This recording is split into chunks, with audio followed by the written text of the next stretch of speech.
What happens when a man who stands tall in the storm stumbles in the calm? I welcome you back to Sparking Hope after a long break. Today, we are looking at a vital story with great lessons for us all. Stay tuned. Imagine this. The storm has passed. The relentless rain has ceased. And the earth, once swallowed by chaos, now breathes again under a soft golden sky. The ark, Noah's sanctuary of obedience, rests on dry ground. The world, washed clean, is reborn. Noah steps forward, a man who has endured ridicule, followed divine instruction, and faithfully preserved life for over 6 centuries. A man who has walked with God through the impossible, and now, in this moment of triumph, a new chapter begins.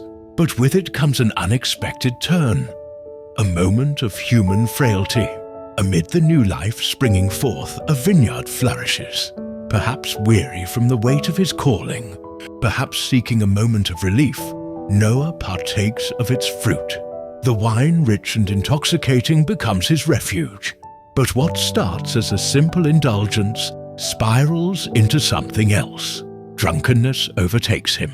The man who withstood the flood is now exposed, not just physically, but spiritually. And just like that, the unwavering hero falters. This moment in Noah's story catches us off guard. After all, wasn't he the pillar of faith, the one who obeyed when others mocked? How could he stumble now? But perhaps this is exactly the lesson we need. Because sometimes it's not the storm that tests us. It's the stillness that follows. After great victories, we can become complacent. When the battle is over, we let our guard down. We assume the hardest part is behind us and forget that faith isn't just about endurance in the storm. It's about vigilance in the calm. How often do we fall into this same trap? When we're struggling, we pray fervently. We seek God desperately.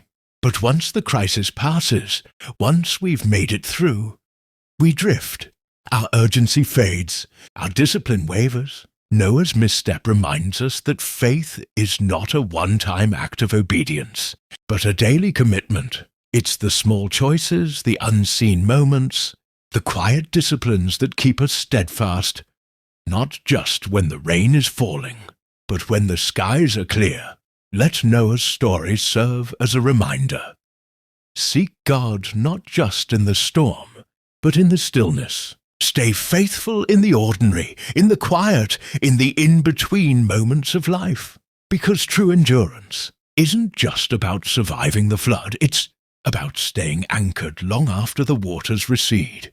So ask yourself, in this season, am I staying as close to God in the calm as I did in the storm?